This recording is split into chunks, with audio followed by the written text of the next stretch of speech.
Well, g'day Curd Nerds. Today I'm announcing the winner of the almost 100,000 subscriber giveaway.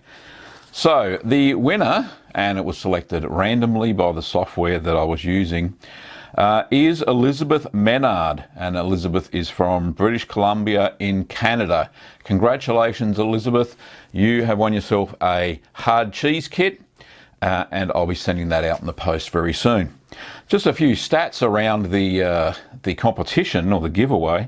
We had 1,476 contestants, and because you got to enter multiple times by using likes and shares and all that sort of stuff, we had 19,185 entries, which was quite amazing. I was kind of blown away by those stats.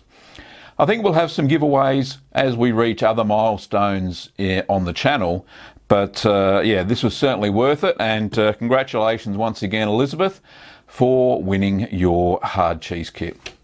Anyway, Curd Nerds, just a short one, and we'll have some other cheesy videos coming out along later. Don't forget that this show is supported by you and the patrons over at patreon.com.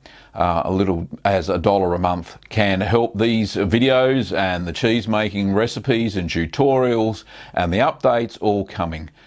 Anyway, thanks for watching, Curd Nerds, and I'll see you next time.